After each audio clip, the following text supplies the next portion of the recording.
Baik, bismillahirrahmanirrahim. Assalamualaikum warahmatullahi wabarakatuh.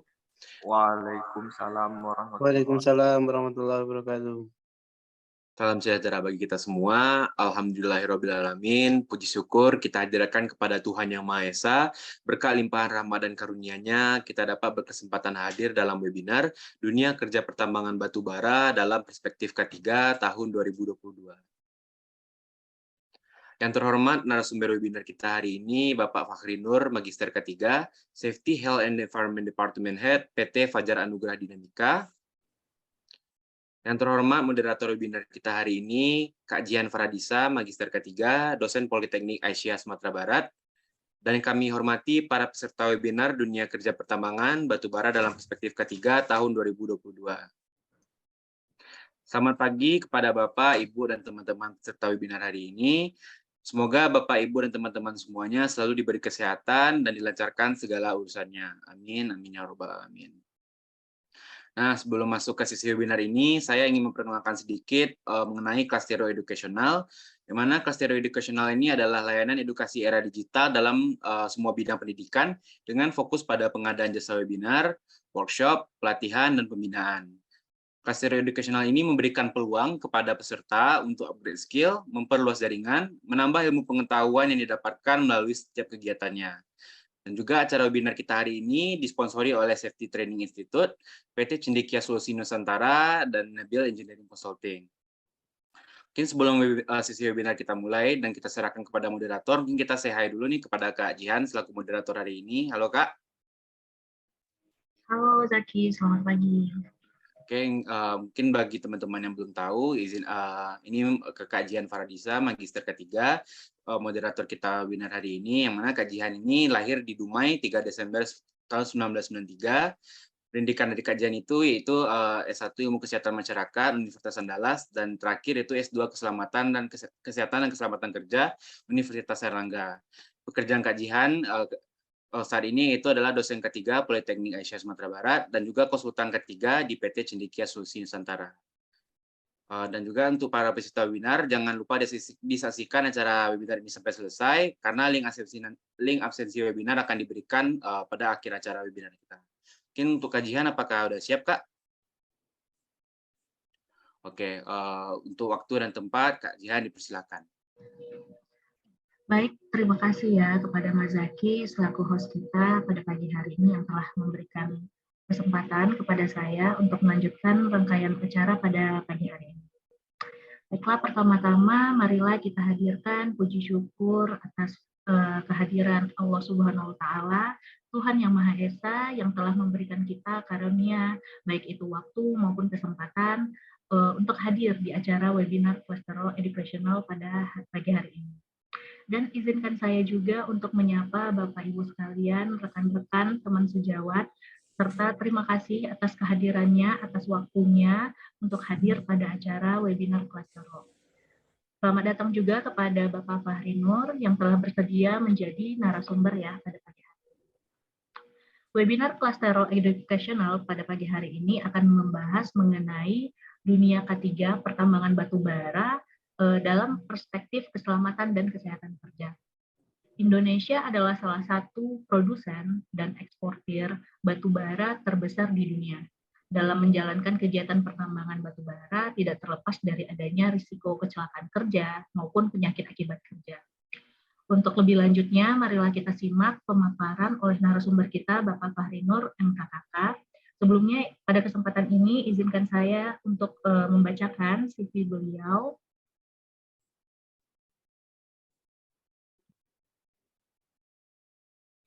Bapak Fakhri Nur MKKK merupakan saat ini merupakan SHE Departemen Head PT Fajar Anugrah Dinamika atau termasuk dalam Hasnur Group ya Pak ya. Selain itu beliau juga merupakan auditor SMKP Minerba registrasi Kementerian SDM dan beliau juga merupakan HSE profesional di dunia pertambangan. Pendidikan terakhir beliau adalah strata 2 Magister Keselamatan dan Kesehatan Kerja. Selain bergelut di dunia K3, beliau juga merupakan reviewer di berbagai jurnal dan juga merupakan dosen tamu di berbagai perguruan tinggi di Indonesia. Sebelumnya selamat pagi nih Pak Fahri. Selamat pagi, salam sehat. Selamat pagi untuk rekan-rekan semua, Bu Jihan. Iya, sehat ya Pak ya. Alhamdulillah sehat. Oke. Baik Pak, sedikit ini untuk pemaparan, waktu pemaparan kita itu kurang lebih 45 menit, dan selebihnya ada sesi diskusi ataupun tanya jawab itu kurang lebih 15 menit. Oke ya Pak ya, untuk waktunya ya Pak ya. Baik, nanti kita maksimalkan. Oke, baik. Untuk mempersingkat waktu, marilah kita simak pemaparan materi kita pada hari ini kepada Bapak Fahri Nur MKKK, dipersilakan.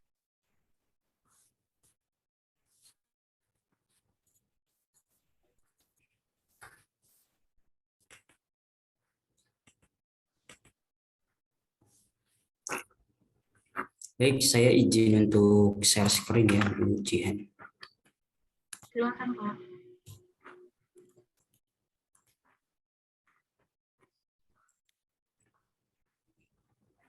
Sudah muncul Bapak Ibu sekalian ya? Sudah, Pak. Oke, Sudah, suara saya terdengar dengan jelas ya Bapak Ibu sekalian?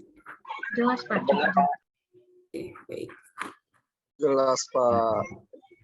Baik, Assalamualaikum warahmatullahi wabarakatuh.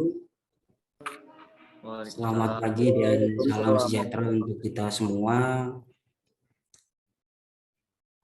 Yang terhormat Ibu Jihan Faradisa dan rekan-rekan peserta webinar dari Klastero Educational, yang saya hormati rekan-rekan yang hadir di room Zoom pada pagi hari ini ya. Terima kasih atas kesempatan yang diberikan oleh rekan-rekan di Klastero Educational ya untuk menyampaikan tentang materi ya dunia kerja pertambangan batubara dalam perspektif K3. Rekan-rekan sekalian, sebelum saya menyampaikan lebih jauh pada pagi hari ini, rekan-rekan sekalian, saya akan lebih ke sharing ya, mungkin rekan-rekan sekalian lebih ekspor ataupun lebih banyak pengalamannya daripada yang saya sampaikan, tapi pada dasarnya apa yang kami sampaikan pada pagi hari ini sifatnya sharing dan kita untuk diskusi dan sharing terkait dengan K3 pertambangan dan pengalaman yang saya miliki di dunia K3 pertambangan. Oke. Baik, saya disampaikan terkait dengan tema dunia kerja pertambangan batubara dalam perspektif K3. Jika menyimak kalimat ini, gimana sih dunia kerja pertambangan batubara dalam perspektif K3? Karena memang faktanya di 10 tahun terakhir ya, di 10 tahun terakhir ini selalu ada kejadian berakibat mati di aktivitas pertambangan baik di batubara maupun di tambang mineral ya. Saya akan berikan gambaran sedikit kepada rekan-rekan dalam perspektif K3 pertambangan itu sendiri adalah yang pertama faktanya bahwa karakteristik pertambangan itu adalah padat modal. Kenapa disampaikan padat modal? Karena memang ada banyak investasi dengan nilainya yang miliaran, ratusan miliar. Bisa kita bayangkan mungkin satu unit ini harganya mungkin di atas 10 miliar lebih. Dan ini juga sebanding dengan apa yang dihasilkan oleh industri batubara. Oleh karena itu disebut dengan padat modal. Kemudian yang berikutnya itu adalah pada teknologi. Kenapa disampaikan pada teknologi ya? Karena memang banyak teknologi yang muncul, yang hadir di pertambangan batubara di akhir-akhir ini. Bagaimana teknologi berkaitan dengan fleet management system, kemudian ada terkait dengan pengelolaan fatigue, bahkan yang jadi hot issue di akhir-akhir ini pendekatan teknologi di industri pertambangan Indonesia hampir sama dengan di Australia dengan pendekatan menggunakan CCTV, mining ice ya, seperti itu. Kemudian padat resiko, fakta berikutnya adalah memang padat resiko. Kenapa saya bilang padat resiko? Karena memang di dunia pertambangan batu bara salah satu pekerjaan yang resiko tinggi ya yang ada di dunia setelah penerbangan.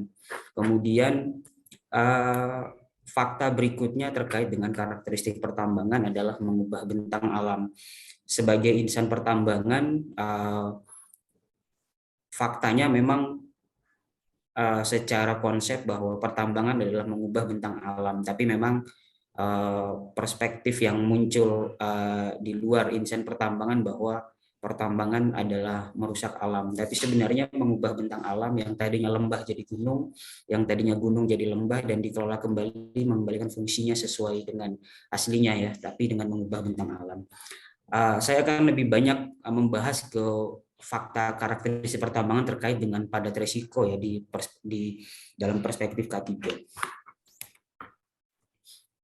Seperti inilah kalau kita bayangkan kita berjalan di atas tali dengan jurang dan sangat tinggi sekali resikonya yang ada di pertambangan karena sifatnya dinamis dan cepat berubah. Kalau tidak kita lakukan pengendalian dengan benar, di pertambangan adalah industri yang padat resiko. Ini adalah salah satu fakta ya yang menunjukkan bahwa industri pertambangan adalah padat resiko. Di sini kita lihat ada light vehicle yang mungkin besarnya 10 kali lipat ya. Truk ini adalah 10 kali lipat dari light vehicle atau LV yang ada ya, dan ini terlindas.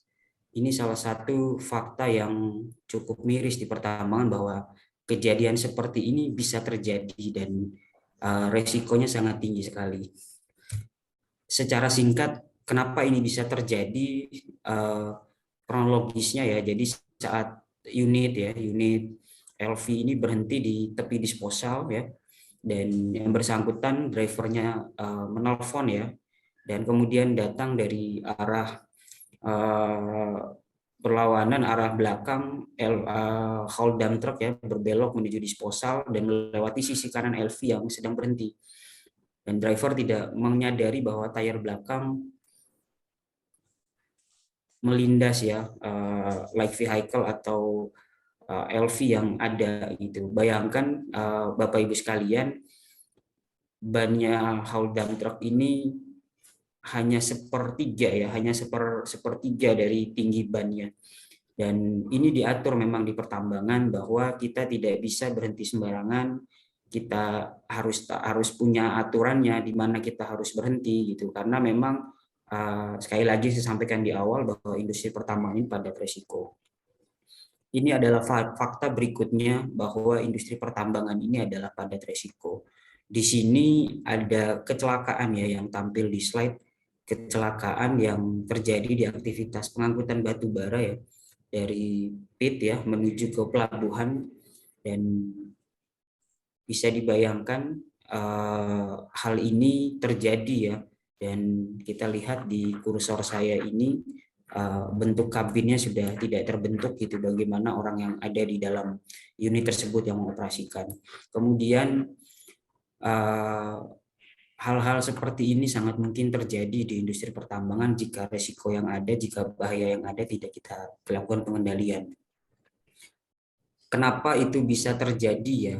Jadi saya rasa ini tidak hanya di industri pertambangan, bahwa kebanyakan pekerja ya secara behavior itu lebih senang untuk shortcut, mana yang mau lebih cepat. Kurang lebih ini adalah gambaran ya, gambaran terkait dengan kecelakaan yang ditambang adalah terkait dengan aktivitas yang shortcut, yang seharusnya tidak perlu dilakukan tapi dilakukan karena sudah ada aturannya, tapi kita lihat orang lebih memilih jalan di sebelah sini dibandingkan melewati pintu yang agak berkelok sedikit ya. Ini adalah fakta berikutnya bahwa di industri pertambangan itu padat resiko ya, bahwa ini kecelakaan terjadi karena kehilangan kesadaran atau microslip ya. Jadi perlu diketahui rekan-rekan sekalian bahwa fatigue itu menjadi sebuah ancaman ya di industri pertambangan batu bara karena operasional di pertambangan batu bara berjalan 24 jam dengan sistem kerja shift ya, di mana pekerjaan repetitif mengoperasikan haul dump truck dengan waktu sekitar 11 sampai 12 jam, dan ini menimbulkan menjadikan pekerjaan pengangkutan batu bara, pengangkutan material yang ada ini menjadi pekerjaan repetitif dan tinggi sekali resiko untuk fatigue. Ini juga salah satu fakta berikutnya bahwa di industri pertambangan batu bara, kita lihat ya di kursor saya ini, bentuk kabinnya sudah seperti ini karena unit ini menabrak unit yang ada di depannya. Kita lihat drivernya kejepit ya dengan bentuk kabin seperti ini, dan ini salah satunya juga karena fatigue ya. Ini adalah salah satu safety alert yang disampaikan oleh Kementerian SDM ya di 2019 lalu terkait dengan kecelakaan berakibat mati.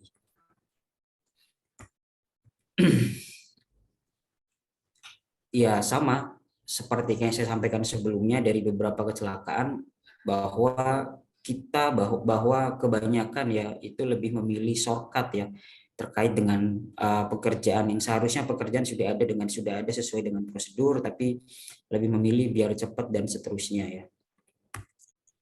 Ini adalah salah satu fakta juga yang mengakibatkan industri pertambangan itu dianggap sebagai padat resiko ya. Ini aktivitas sedang loading material ya, dan pengawas ya, ini tidak hanya terjadi pada level operator, pengawas tertimbun di kawasan material lunak dan ditemukan tidak bernyawa. Oke, jika dilihat dari beberapa fakta tadi, saya mau mengajak Bapak Ibu sekalian ya melihat statistik pertambangan dari 2013 sampai dengan 2021 ya, bahwa setiap tahun kita lihat berakibat mati di tahun lalu ada 11 orang yang mati di aktivitas pertambangan, kemudian 2020 ada 17, 2019 ada 24, dan 2018 ada 8. Ini menjadi sebuah tantangan ya, jadi menjadi sebuah tantangan buat industri batu bara dan tantangan untuk insan K3 ya, untuk bisa mengendalikan ya agar tidak terjadi kecelakaan tambang ya, baik itu kecelakaan ringan, berat, ataupun yang berakibat mati.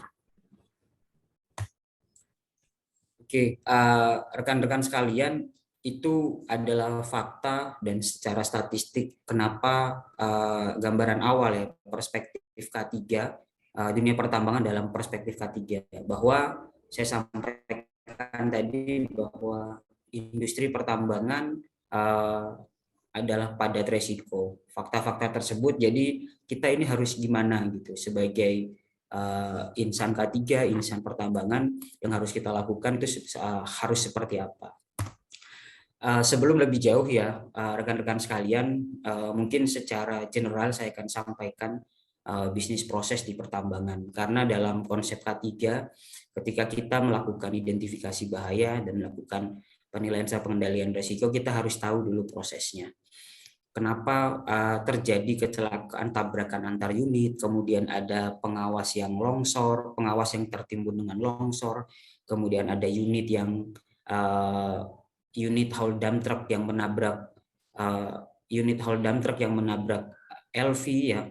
Itu karena di proses-proses ini, di proses nomor 1 adalah proses pembersihan lahan ya, di mana vegetasi-vegetasi yang ada dibersihkan, kemudian untuk diambil bagian di tanah pucuk sampai kepada overburden ya, tanah pelapis ya, lapisan penutup batu bara.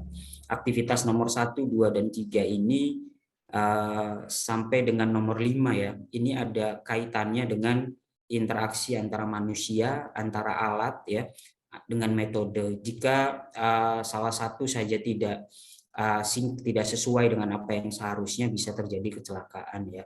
Saya beri contoh tadi seperti yang disampaikan tadi di awal, saya sampaikan di slide sebelumnya bahwa ada pengawas tertimbun pada saat loading material. Bisa terjadi di aktivitas nomor 2 maupun di nomor 4 ini ya. Kemudian aktivitas pengangkutan batu bara terjadi tabrakan antar unit juga tadi terjadi pada saat pemindahan batubara, pemindahan material penutup ya maupun batubara dari loading point menuju ke area dumping ya.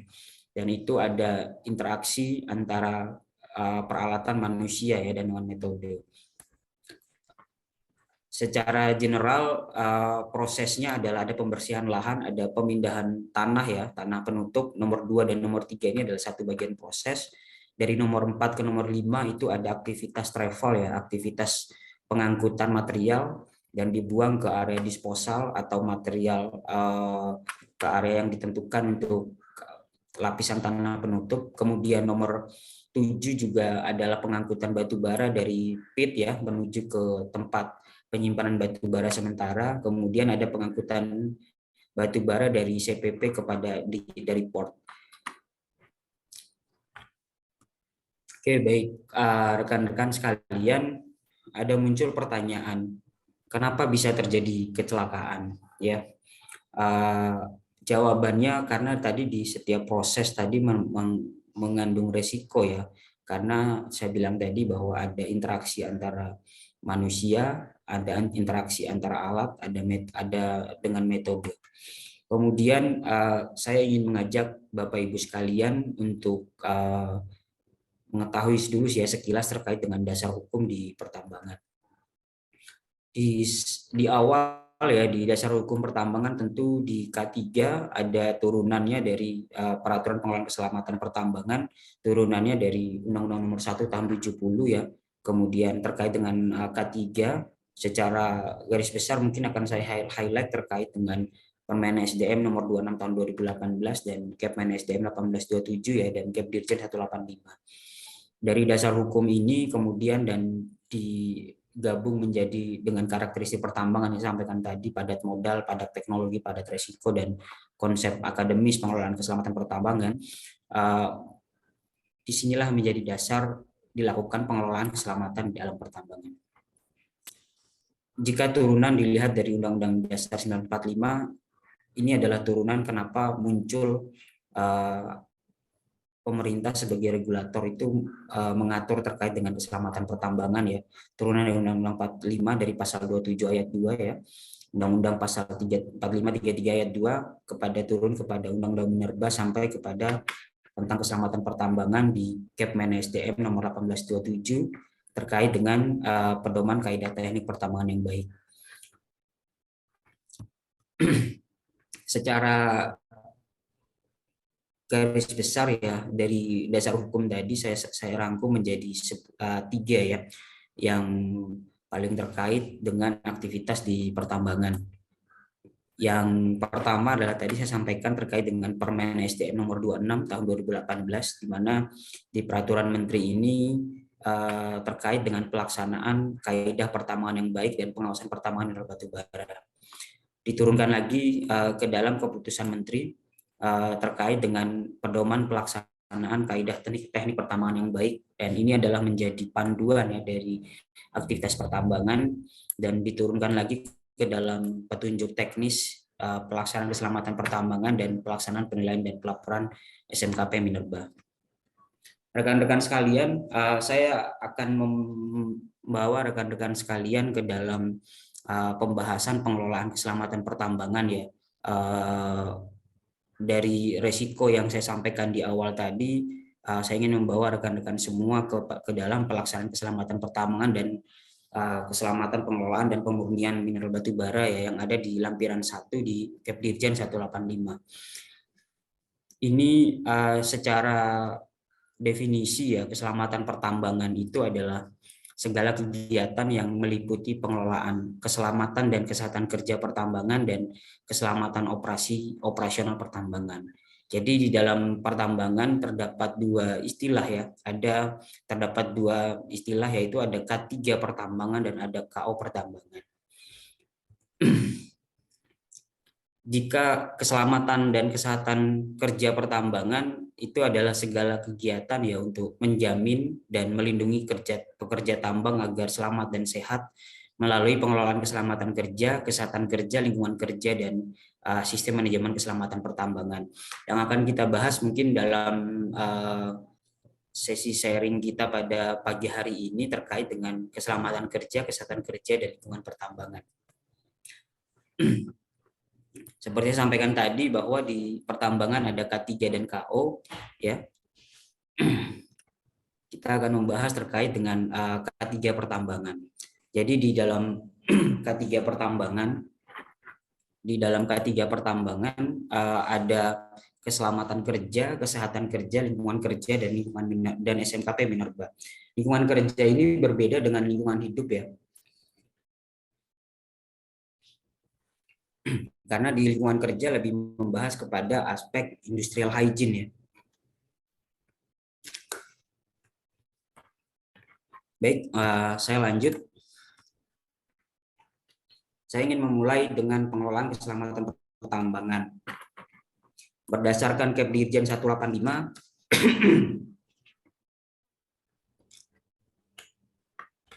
berdasarkan Kepdirjen 185 bahwa pengelolaan pertambangan terdiri dari manajemen risiko, kemudian terdiri dari pengelolaan keselamatan, program keselamatan kerja, kemudian pendidikan dan pelatihan keselamatan kerja, ada kampanye, kemudian administrasi keselamatan kerja, manajemen keadaan darurat, kemudian inspeksi keselamatan kerja, dan penyelidikan kecelakaan dan kejadian berbahaya.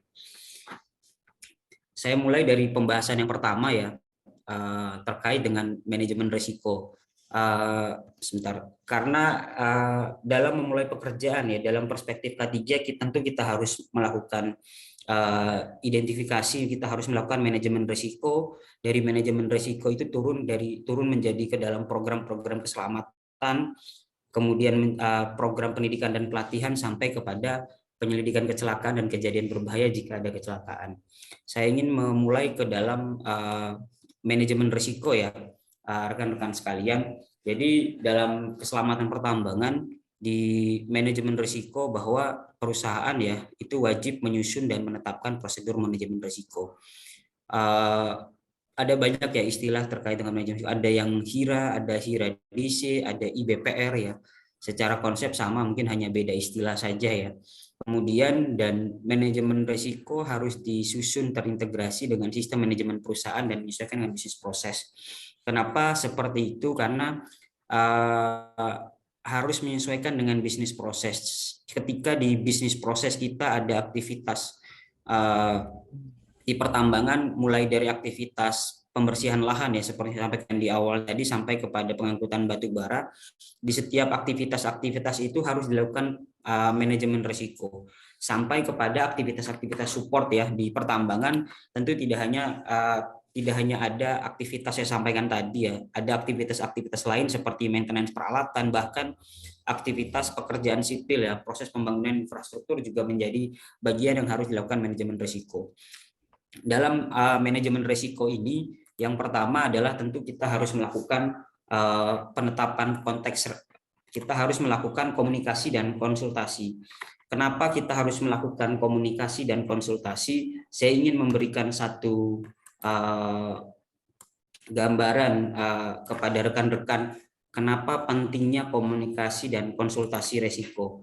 Jika ini adalah simulasi terkait dengan WhatsApp, ya, ketika kita centang 1 berarti tidak terkirim, ya.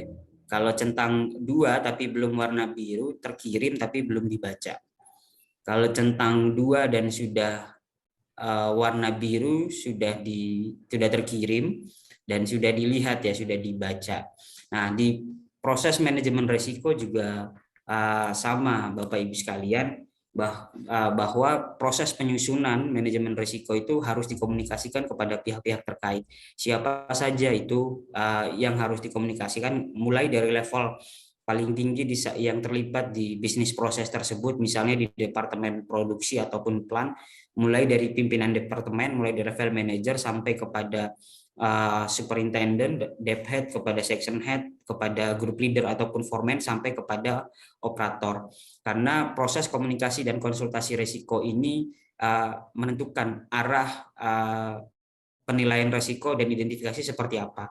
Jangan sampai yang melakukan penilaian komunikasi risiko ini tidak mengcapture hal-hal yang sebenarnya bisa tercapture di proses, ya. Kemudian ada penetapan konteks. penetapan konteks ini adalah terkait dengan faktor internal ataupun batasan-batasan terkait dengan faktor internal maupun faktor eksternal. Apa saja terkait dengan faktor internal ya, misalnya contohnya terkait dengan faktor internal terkait dengan faktor personal pekerja itu seperti apa, kemudian ada modifikasi atau tidak, kemudian apakah kegiatan ini adalah proses rutin maupun proses tidak rutin ya. Kemudian di faktor eksternal yang harus dipertimbangkan dalam proses manajemen risiko atau penetapan konteks ini berkaitan dengan pihak-pihak eksternal yang terlibat ya, pemangku kepentingan, kemudian faktor sosio-budaya juga yang harus dipertimbangkan. Kemudian di proses berikutnya adalah proses identifikasi bahaya. Di proses identifikasi bahaya ini yang menjadi kunci ya, salah satu kunci bahwa di proses identifikasi bahaya kita harus menilai apakah ini menjadi proses rutin dan proses tidak rutin, dan apakah bahaya yang kita identifikasi sudah mencakup semua ke dalam proses yang ada. Oleh karena itu di awal tadi saya sampaikan terkait dengan bisnis proses ya. Kemudian aspek penilaian dan pengendalian risiko ini juga penting karena di sini kita yang menentukan skala ataupun nilai dan pengendaliannya. Tentu dengan nilai yang low sama dengan nilai yang low dengan ekstrim tentu berbeda pengendaliannya. Di pengendalian ini juga harus dipastikan apakah pengendalian ini bisa dilakukan dengan baik atau tidak. Kemudian ada pemantauan dan peninjauan. Saya ingin kasih sedikit gambaran kepada rekan-rekan, ada pesawat A dan pesawat B, tentu kita akan lebih yakin menaiki pesawat A. Karena dengan fitur yang banyak dibandingkan dengan pesawat B. Hal yang sama juga terjadi pada saat kita melakukan manajemen risiko. Ketika kita nilai proses manajemen, ketika kita melakukan manajemen risiko sangat detail, itu berarti kita bisa mengidentifikasi semua potensi-potensi yang ada di area kerja dan kita bisa lakukan pengendalian. Akan berbeda ketika secara manajemen risiko tidak bisa kita identifikasi dengan baik.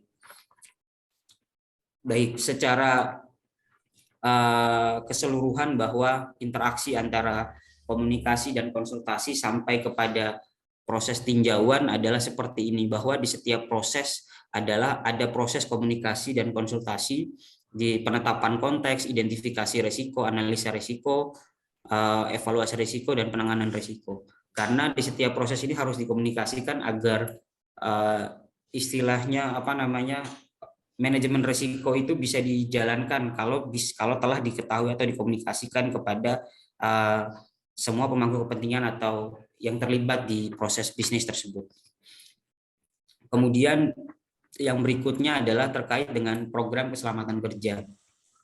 Setelah kita menentukan kita melakukan manajemen risiko, apa yang dinilai di manajemen risiko serta pengendaliannya tentu akan menghasilkan sebuah program ya pada akhirnya. Dan program-program keselamatan kerja di pertambangan harus didasarkan pada yang pertama adalah peraturan perundangan dan standar terkait. Kemudian persyaratan lainnya kebijakan perusahaan, hasil manajemen risiko, kemudian evaluasi kinerja program keselamatan, hasil pemeriksaan terhadap kecelakaan yang berbahaya, dan ketersediaan sumber daya manusia serta finansial. Jadi program keselamatan kerja pertambangan, saya ingin kasih contoh hasil manajemen risiko mengatakan bahwa pekerjaan aktivitas mengoperasikan unit punya potensi kelelahan atau fatigue ya. Nah, tentu perusahaan harus membuat program terkait bagaimana mengelola fatigue. Atau dari hasil manajemen risiko kita nilai bahwa mengoperasikan kendaraan akan berpotensi mengakibatkan kecelakaan jika operator tidak diberikan program pelatihan atau pendidikan, atau harus dilakukan induksi untuk refresh. tentu di program keselamatan pertambangannya harus mencakup terkait dengan hal-hal tersebut. Atau misalnya terkait dengan pengelolaan pekerja bisa istirahatnya kurang ya pada saat jam istirahat karena area istirahat tidak nyaman. Tentu di program keselamatan pertambangan tentu harus dibuat juga terkait dengan inspeksi dan observasi area kerja ya atau area istirahat.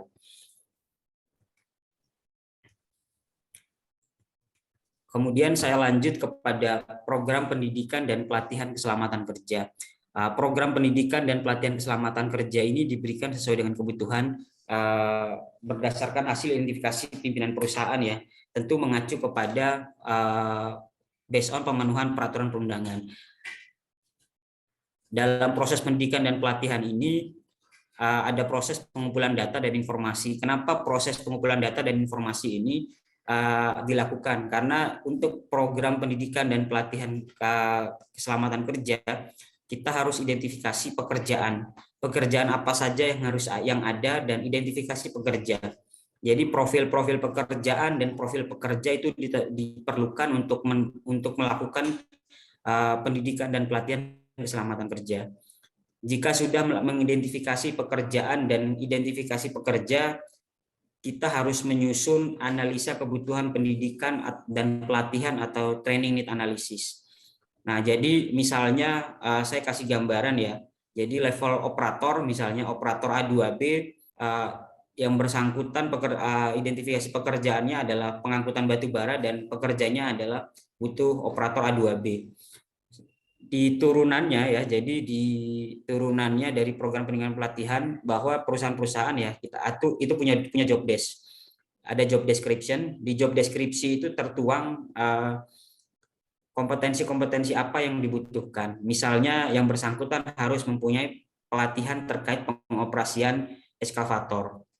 Tentu apa yang menjadi kompetensi yang wajib yang ada di job desk harus dipenuhi melalui program pendidikan dan pelatihan. Nah, di proses training need analysis ini harus mempertimbangkan tingkat kebutuhan pekerja yang berkompeten dari setiap departemen, kemudian kesenjangan antara standar yang berlaku dengan kondisi yang aktual.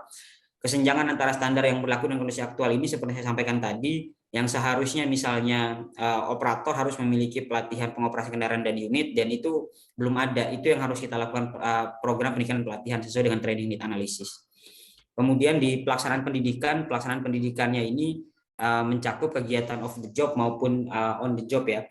Kemudian di proses pemantauan evaluasi pelaksanaan training juga harus kita lakukan, karena jangan sampai kita harus memastikan training yang kita berikan itu tepat sasaran dan tepat guna ya. Jangan sampai kita sudah melakukan training tapi ternyata tidak berdampak positif pada operasional. Kemudian adalah yang berikutnya adalah kampanye ya. Kampanye yang dilakukan di aktivitas pertambangan, contohnya seperti upacara keselamatan pertambangan ya atau safety talk, kemudian ada seminar maupun workshop keselamatan pertambangan, kemudian bisa juga dengan perlombaan tentang keselamatan pertambangan, penghargaan, sosialisasi, kemudian ada poster dan spanduk. Nah, hal-hal ini juga kenapa kampanye itu diperlukan ya, karena seperti saya sampaikan tadi bahwa di awal aktivitas pertambangan ini padat resiko ya, padat modal dan banyak orang, dan kita harus mengurusi orang lebih dari mungkin 500, dan kampanye ini salah satu tools ya untuk meningkatkan awareness-nya karyawan, awareness-nya orang-orang yang terlibat di aktivitas pertambangan, agar dari yang tidak tahu menjadi tahu, dari yang tahu jadi semakin tahu, dan setelah tahu bisa diimplementasikan hingga menjadi sebuah budaya seperti itu. Kemudian berikutnya terkait dengan administrasi keselamatan pertambangan. Di administrasi keselamatan pertambangan yang pertama adalah buku tambang ya. Jadi buku tambang ini adalah yang mencatat, jadi dari pemerintah itu melakukan pembinaan ya dan kepengawasan kepada perusahaan-perusahaan tambang, dan temuan-temuannya dimasukkan ke dalam buku tambang sebagai bentuk kontrol dari pemerintah. Kemudian buku daftar kecelakaan tambang, kemudian dokumentasi kejadian berbahaya, kejadian akibat penyakit tenaga kerja dan penyakit akibat kerja. Jadi rekan-rekan sekalian, nanti mungkin di slide terakhir juga ada saya sampaikan, di pertambangan ada istilah PAK, penyakit akibat kerja, dan juga ada kejadian akibat penyakit tenaga kerja. Jadi kecelakaan tambang, kejadian berbahaya, KAPTK dan PAK adalah sesuatu yang berbeda kalau di industri pertambangan. Berbeda mungkin dengan di industri manufaktur ya. Oke, kemudian yang berikutnya adalah pelaporan keselamatan kerja pertambangan yang terdiri dari laporan berkala, laporan bulanan, kemudian laporan triwulan, laporan mingguan, maupun laporan khusus. Laporan khusus di sini yang dimaksud adalah laporan kecelakaan atau kejadian berbahaya atau laporan penyakit akibat kerja. Kemudian ada RKAB, rencana kerja anggaran biaya keselamatan pertambangan, kemudian prosedur atau instruksi kerja atau standar operasional prosedur lainnya, dan laporan pemenuhan kompetensi.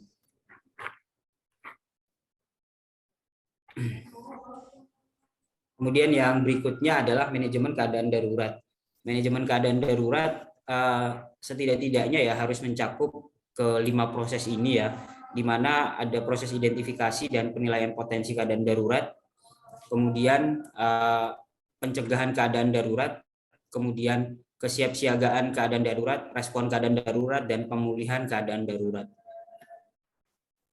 Nah, di proses identifikasi dan penilaian potensi keadaan darurat ini bahwa kita di pertambangan harus setiap potensi keadaan darurat yang mungkin muncul harus diidentifikasi dan dinilai.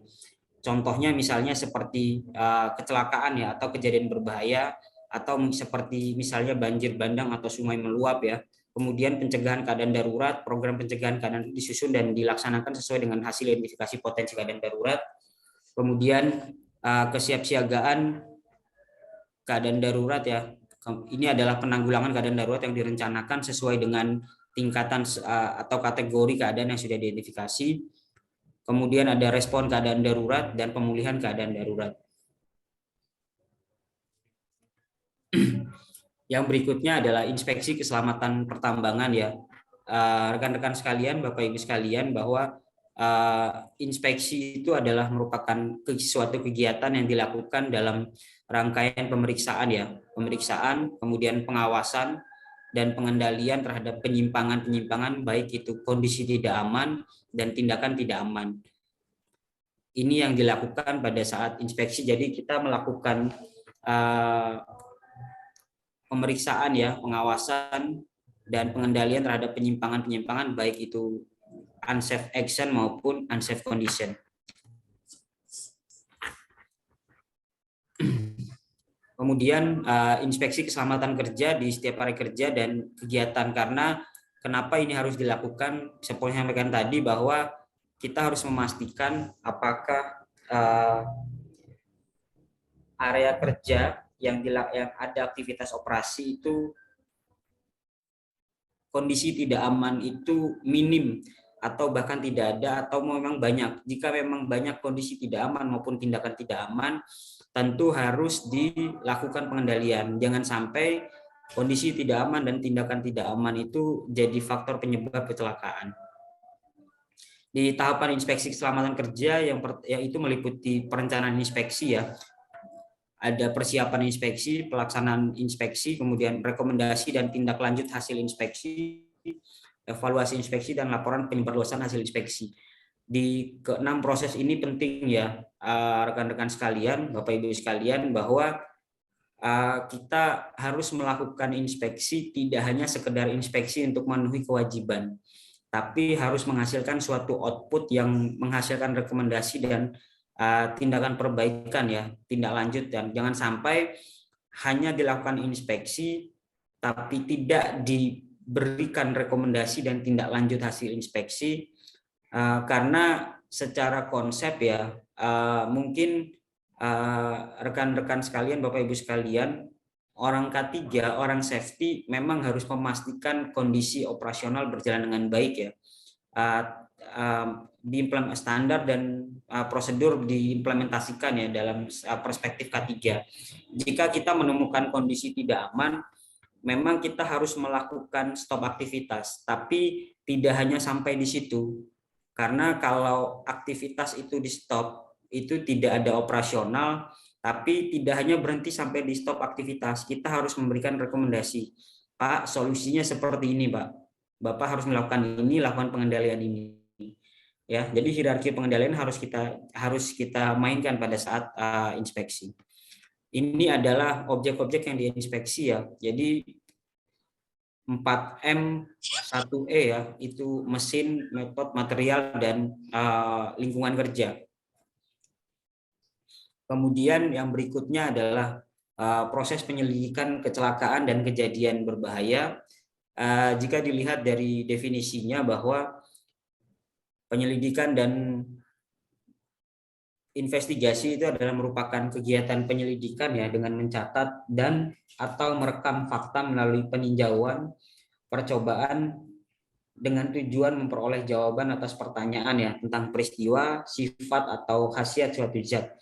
Ini tertuang di dalam Kamus Besar Bahasa Indonesia. Kemudian dalam definisi lain bahwa investigasi itu adalah serangkaian kegiatan untuk mengumpulkan keterangan-keterangan atau data rangkaian temuan kejadian gangguan, kerusakan, kerugian, kecelakaan, kebakaran, peledakan, pencemaran, dan penyakit akibat kerja. Secara definisi ya, ada namanya NIRMIS, ada kejadian berbahaya, ada kecelakaan tambang, dan ada kecelakaan ya. Kalau NIRMIS ya kejadian tidak terduga dan tidak menimbulkan kerusakan, tetapi berpotensi terjadi kecelakaan. Kejadian berbahaya adalah yang dapat membahayakan jiwa atau terhalangnya produksi, ya, contohnya misalnya seperti banjir bandang ya. Kemudian kecelakaan tambang yang memenuhi 5 kriteria yang diatur dalam peraturan perundangan. Baik, seperti yang saya sampaikan tadi bahwa di slide inspeksi ya, yang sampaikan tadi di slide inspeksi bahwa jangan sampai kondisi tidak aman dan tindakan tidak aman ya. Ini kan ada di 1200 ya, di 1200 yang di slide ini ya, di penyimpangan, pelanggaran norma, kondisi dan tindakan tidak aman. Secara konsep Frank Bird ya dari 1974 membuat konsep jika ada 1200 penyimpangan ya, itu akan naik menjadi sebuah NIRMIS ya, dan seterusnya. Artinya dari piramida ini bahwa temuan-temuan yang ada, kondisi tidak aman dan tindakan tidak aman, harus kita tindak lanjut, harus kita stop. Jangan sampai kondisi tidak aman dan tindakan tidak aman ini menjadi penyebab kecelakaan ya. Kenapa saya sampaikan di awal tadi di slide sebelumnya bahwa harus kita lakukan rekomendasi dan tindak lanjut ya. Saya kembalikan ke slide sini. Harus kita lakukan berikan rekomendasi dan tindak lanjut. Jangan sampai inspeksi temuan kondisi tidak aman dan tindakan tidak aman hanya jadi sebuah pemenuhan kewajiban saja, tapi harus diberikan rekomendasi. Setelah dilakukan tindakan perbaikan, kita kontrol, kita evaluasi sudah dilakukan tindakan perbaikan atau tidak, kita cek konsistensinya seperti apa. Karena secara karakteristik saya rasa di hampir semua industri ya, kondisi tidak aman dan tindakan tidak aman, kecelakaan kerja itu disebabkan oleh kondisi tidak aman dan tindakan tidak aman yang sebelumnya pernah dilakukan diidentifikasi. Hanya saja pengecekan atau konsistensi pelaksanaannya tidak kontinu ya. Nah, tetapi tidak hanya berhenti di situ. Misalnya si A yang melakukan kondisi tidak aman dan tindakan tidak aman, kita juga harus mengkomunikasikan seperti ini laporan dan penyebarluasan hasil inspeksi. Kita harus menyampaikan bahwa kondisi tidak aman dan tindakan tidak aman yang dilakukan bisa menyebabkan kecelakaan. Jangan sampai yang melakukan si A sudah melakukan 1.200 yang dilakukan oleh si B gitu. Itu bisa mengakibatkan NIRMIS ya, seperti kalau secara konsepnya Frankfurt. Oke, ini adalah kecelakaan tambang ya. Kalau tadi kita sudah bahas sedikit tentang investigasi kecelakaan tambang. Kecelakaan tambang kalau dilihat dari 5 kriteria ya, kriteria kecelakaan tambang bahwa benar-benar terjadi ya, yaitu tidak diinginkan dan tidak direncanakan tanpa unsur kesengajaan. ketika memenuhi kriteria pertama belum bisa dikatakan sebagai kecelakaan tambang. Harus memenuhi 4 kriteria lainnya. Kriteria berikutnya mengakibatkan cedera pekerja tambang atau orang yang diberi izin oleh kepala teknik ya, kepala teknik tambang. Siapa orang yang diberi izin? Misalnya mahasiswa magang, visitor ya. Kemudian akibat kegiatan usaha pertambangan atau pengolahan dan pemurnian kegiatan pertambangan lainnya. Kriteria keempat adalah terjadi pada jam kerja. Terjadi pada jam kerja dan mendapat cedera ya, atau setiap orang yang diberi izin. Kemudian terjadi dalam wilayah kegiatan pertambangan. Nah, ini bisa dikategorikan kecelakaan tambang. Di 2021 lalu ada kecelakaan ya di salah satu industri tambang batu bara, ditemukan terlindas oleh trailer ya, pengangkut batu bara. Akan tetapi setelah diselidiki ternyata tidak memenuhi 5 kriteria kecelakaan tambang ini karena kejadian tersebut tidak benar-benar terjadi ya.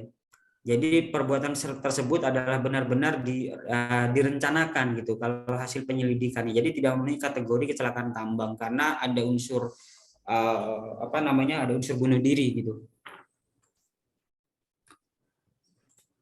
Kemudian ini adalah kriteria kecelakaan tambang. Kalau di statistik tadi kita lihat ada cedera ringan, cedera berat, dan mati ya. Cedera ringan itu adalah kecelakaan tambang yang menyebabkan pekerja tambang tidak mampu melakukan tugas semula ya. Jadi misalnya dia driver bisa kembali menjadi driver lebih dari 1 hari dan kurang dari 3 minggu, termasuk hari Minggu dan hari libur. Itu kecelakaan ringan. Itu cedera ringan. Kalau cedera berat ya, cedera akibat kecelakaan tambang yang menyebabkan pekerja tidak mampu melakukan tugas semula sama dengan atau lebih dari 3 minggu ya. Kriteria keduanya diakibatkan kecelakaan tambang menyebabkan pekerja tambang cacat tetap ya. Itu termasuk kecelakaan berat. Dan kriteria ketiganya adalah cedera akibat kecelakaan tambang tidak bergantung dari lamanya pekerja tambang tidak mampu melakukan tugas semula, tapi mengalami cedera seperti salah satu di bawah ini, misalnya keretakan pada tengkorak, tulang punggung, ya, kemudian pinggul, lengan bawah sampai kepada ruas jari, ya. Nah, case-nya misalnya ada mekanik yang tertimpa material, ya, material alat kerja itu mengalami keretakan pada ruas jari, tapi bisa bekerja kurang dari 3 minggu. Itu tetap masuk kategori cedera berat. Nah, kalau kecelakaan tambang berakibat mati, itu kecelakaan tambang yang mengakibatkan pekerja tambang mati akibat kecelakaan tersebut. Ya, tanpa mengatur berapa lama yang bersangkutan meninggal. Kalau di peraturan sebelumnya di Kemen 555 itu di 3 hari ya. Kalau di 1827 tidak diatur. Kemudian kejadian berbahaya. Kejadian berbahaya adalah merupakan kejadian yang dapat membahayakan jiwa atau terhalangnya aktivitas produksi. Contohnya seperti banjir bandang ya. Nah, kalau kejadian berbahaya memenuhi 4 kriteria. Kalau tadi kecelakaan tambang memenuhi 5 kriteria, kalau ini 4 kriteria. Yang pertama benar-benar terjadi, berpotensi mengakibatkan kematian atau terhentinya kegiatan lebih dari 24 jam akibat kegiatan pertambangan dan terjadi di dalam wilayah pertambangan. Ini penyakit akibat kerja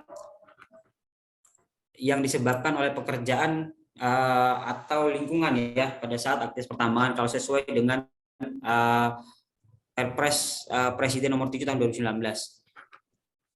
Kalau kejadian penyakit akibat tenaga kerja ini sering terjadi ya di pertambangan, tapi saya belum dapat statistik secara resminya, tapi secara di 2020 memang sebagian besar kejadian akibat penyakit tenaga kerja terbanyak adalah karena cardiac arrest ya atau serangan jantung. Jadi kejadian akibat penyakit tenaga kerja ini adalah meninggalnya pekerja yang disebabkan oleh penyakit ketika pekerja melakukan kegiatan pertambangan ya. Jadi misalnya yang bersangkutan meninggal pada saat bekerja, tapi bukan karena kecelakaan tambang, tapi karena penyakitnya yang diderita oleh pekerja tersebut. Berikutnya adalah pengelolaan kesehatan kerja. pengelolaan kesehatan kerja ada setidaknya ada ini ya, program kesehatan kerja, hygiene dan sanitasi, pengelolaan ergonomi, pengelolaan makanan dan minuman pekerja tambang, diagnosis dan pemeriksaan akibat tenaga kerja. Saya masuk ke program kesehatan kerja ya. Program kesehatan kerja di pertambangan harus dibuat dengan pendekatan promotif, preventif, kuratif dan rehabilitatif. Akan tetapi mengutamakan pendekatan promotif dan preventif. Nah, pelaksanaan program keselamatan kerja paling sedikit yang pertama adalah terkait dengan pemeriksaan kesehatan kerja. Di pertambangan, pekerja harus melakukan pemeriksaan kesehatan awal. Karena ini juga diatur dalam peraturan perundangan ya. Harus melakukan pemeriksaan kesehatan awal. Pemeriksaan kesehatan berkala setiap 1 tahun dan pemeriksaan pemeriksaan kesehatan khusus dan pemeriksaan kesehatan akhir ya ketika mau pensiun. Nah, pada isunya akhir-akhir ini karena di pertambangan itu banyak kejadian akibat penyakit tenaga kerja atau serangan jantung ya, kebanyakan itu terjadi pada karyawan yang usianya kurang dari 40. Jadi sekarang sedang diarahkan beberapa perusahaan mengatur di prosedur bahwa screening terkait dengan penyakit jantung itu dimulai pada karyawan di bawah 40 juga gitu, tidak hanya di atas 40. Kemudian di pelayanan kesehatan kerja terkait dengan sarana prasarana dan tenaga kesehatan kerja. Sarana dan prasarana ini terkait dengan pelayanan kesehatan kerja ya. Tentu di Kemenaker itu diatur bahwa kita harus mengajukan izin pelayanan kesehatan kerja ya di pertambangan. Kemudian tenaga kesehatan kerja yang memang sudah memiliki sertifikasi dokter pemeriksa kesehatan maupun paramedik yang sudah memiliki kompetensi seperti BTCLS maupun Hiperkes ya. Kemudian pertolongan pertama pada kecelakaan ya atau P3K, rekan-rekan di P3K sendiri mengatur ya, salah satunya terkait dengan tipe-tipe A, B ataupun C ya. Kalau tipe A kan yang untuk kotak P3K yang diperuntukkan di area yang karyawannya di bawah 25 ya, gitu. Kalau tipe B 50 dan tipe C itu di lebih dari 100. Kemudian terkait dengan pengelolaan kelelahan kerja atau fatigue. Seperti sampaikan di awal tadi ada beberapa kecelakaan terkait dengan kelelahan kerja ya. Mohon izin Bu Jian, waktunya masih ada ya? Waktunya 10 menit lagi, Pak. Oke, baik. Pengelolaan kesehatan, pengelolaan kelelahan kerja ya. Pengelolaan kelelahan kerja ini tidak hanya di tempat kerja, akan tetapi dimulai dari karyawan itu sebelum dia masuk kerja ya. Artinya sebelum dia masuk kerja setiap harinya. Bahkan diatur kalau di pertambangan kan sistem kerjanya ada sistem kerja roster ya. Misalnya maksimal diatur di 70 hari kerja secara berturut-turut dengan waktu libur 14 hari. Lebih dari itu secara kajiannya akan mengakibatkan dia fatigue. Fatigue itu tidak hanya fatigue kelelahan secara fisik ya, tapi juga kelelahan secara psikologis. Pengolahan fatigue sendiri ini dimulai dari rumah, seperti sampaikan, jam tidurnya itu diatur, kemudian pola istirahat, kemudian pola makan, kemudian sampai di area kerja dilakukan pengolahan fatigue, dilakukan pengecekan apakah ada penyakit-penyakit yang mengakibatkan fatigue seperti hipertensi maupun diabetes ya. Itu juga dilakukan pengelolaan, kemudian dilakukan fatigue test sampai kepada program-program seminar fatigue untuk keluarga karyawan, kemudian program door to door ya, mengunjungi rumah-rumah karyawan untuk memastikan proses atau manajemen fatigue oleh karyawan itu dilakukan dengan baik. Kemudian pengelolaan pekerja bekerja di tempat risiko tinggi, ada rekaman data kesehatan kerja dan rekaman data, dan yang terakhir ini adalah terkait dengan pelaporan ya. Oke, kemudian terkait dengan hygiene dan sanitasi, ini juga terkait dengan penyediaan tempat sampah, toilet, wastafel, kebersihan bangunan, ruang ganti dan kamar mandi untuk karyawan yang memang ada aktivitas khusus ya, menyediakan untuk salin pakaian. Kemudian pengelolaan ergonomi di pertambangan ya, mungkin rekan-rekan teman-teman yang mengetahui bahwa aktivitas mengoperasikan unit itu punya resiko low back pain ya. Ya, tidak hanya mengoperasikan unit ya, pekerjaan mekanik yang melakukan manual handling, kemudian pekerjaan perkantoran gitu ya. Karena contohnya ini harus dilakukan pengelolaan ergonomi. Kemudian berikutnya adalah pengelolaan makanan dan gizi kerja, karena di pertambangan termasuk dalam kategori pekerjaan berat ya, di mana paling tidak gizinya itu harus kita ketahui ya, jangan sampai karena pekerjaan berat sekali makan hanya dikasih 800 kalori gitu ya, harusnya kan setidaknya di 1400 ya. Kemudian diagnosa dan pemeriksaan penyakit akibat kerja.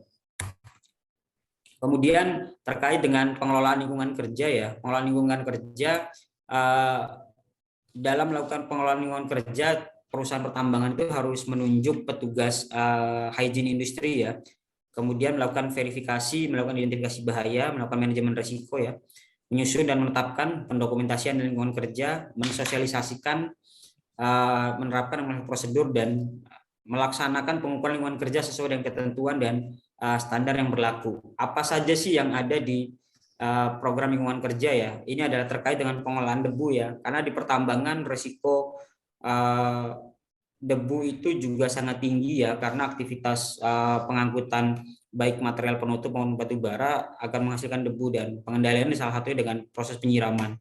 Jangan sampai debu yang dihisap, terutama debu pertambangan ya, debu respirable dan debu batu bara itu mengganggu aktivitas atau pekerja yang ada di lingkungan pertambangan.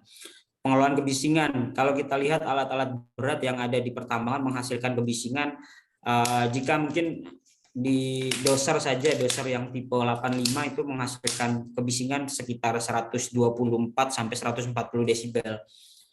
Nah, itu kita harus lakukan pengelolaan kebisingan, misalnya dengan pembuatan kabin untuk aktivitas untuk doser ataupun pelaksana penggunaan alat pelindung diri.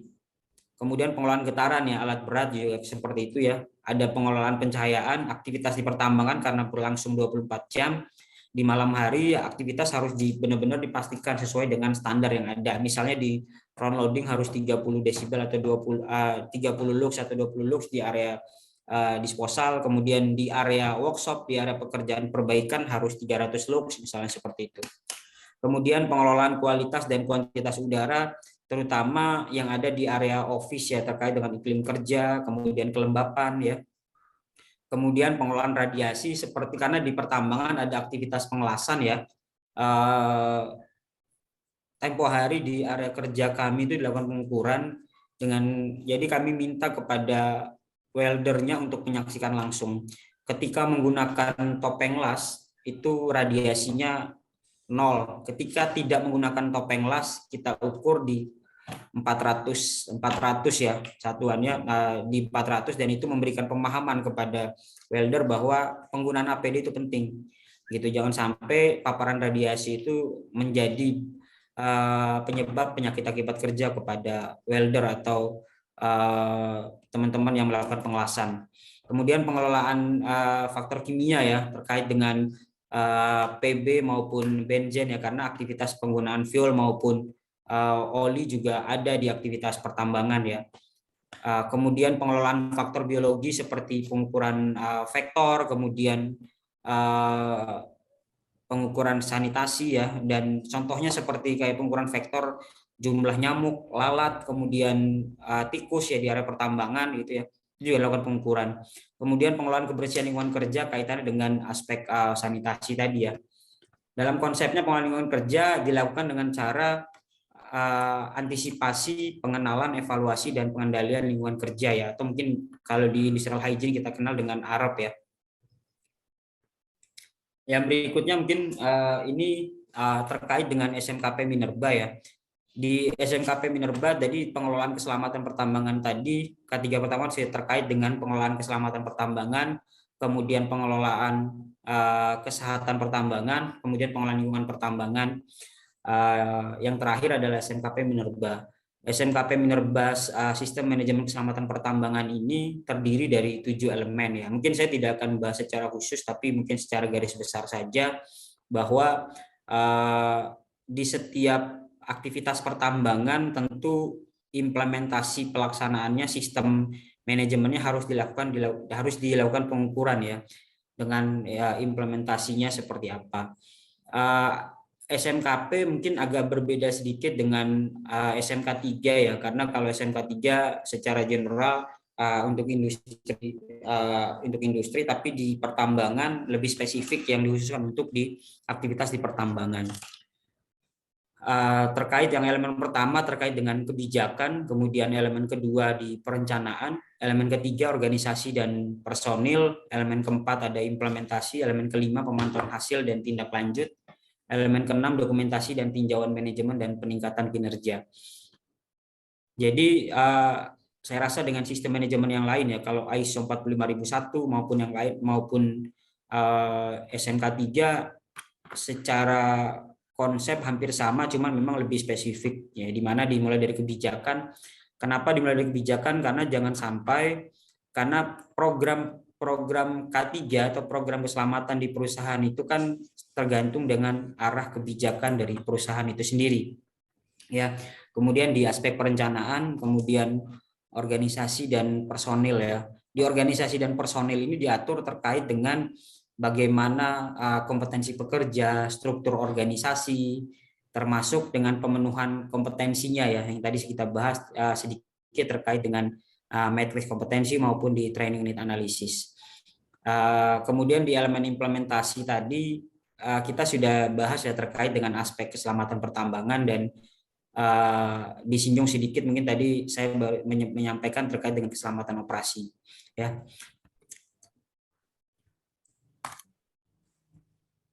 Baik, rekan-rekan, mungkin itu yang bisa saya sampaikan ya. Sekali lagi mungkin saya sampaikan secara general ya, yang terkait dengan K3 di industri pertambangan batubara dalam perspektif K3 industri pertambangan batubara resiko tinggi, dan untuk mengelola resiko tinggi tersebut ya terkait dengan yang disampaikan tadi, ada terkait dengan keselamatan pertambangan yang terdiri dari keselamatan kerja pertambangan, pengelolaan keselamatan pertambangan, pengelolaan kesehatan kerja pertambangan, pengelolaan lingkungan kerja pertambangan, dan sistem manajemen keselamatan pertambangan. Harapannya dengan 4 aspek tersebut, pertambangan yang padat risiko bisa minim dari kecelakaan.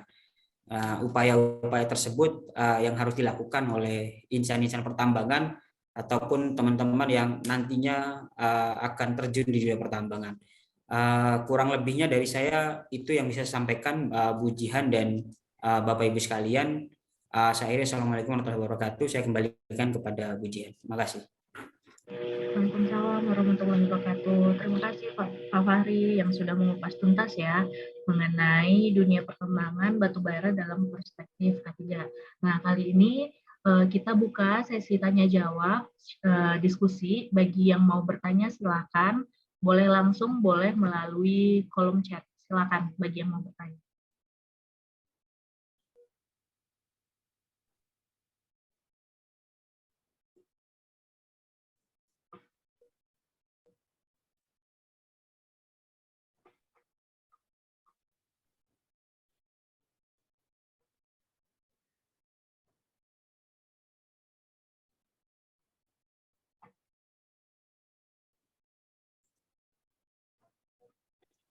Baik, bagaimana para peserta webinar kali ini, ada yang ingin ditanyakan terkait pemaparan materi kita hari ini?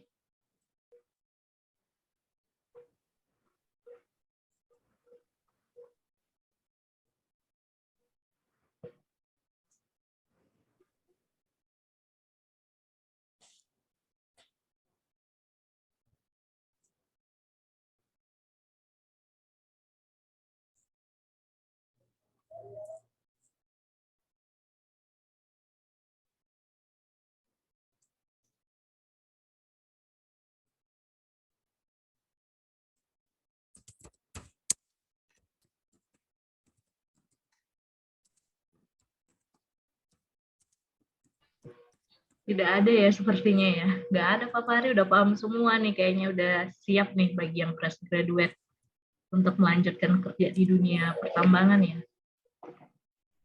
Kemungkinannya itu yang pertama. Kalau yang kedua mungkin bingung kali gitu ya. Bingung ya. Banget Oke. kayaknya di tambang. Ini ada nih, ada satu Pak Fahri. Dari Ahmad Fauzan ya. Izin bertanya, untuk pengawasan K3 untuk peledak yang digunakan di tambang itu bagaimana Pak?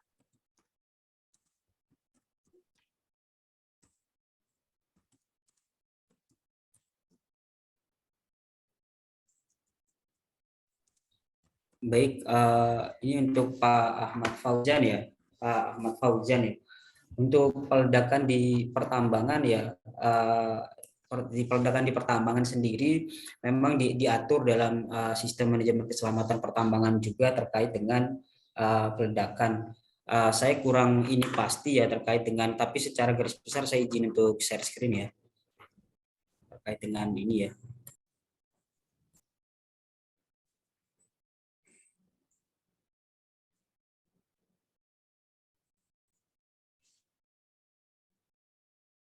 Baik, sedikit nih mungkin di pertambangan ya, apa di peledakan, di aktivitas peledakan. Screen-nya masih yang tadi nih Pak.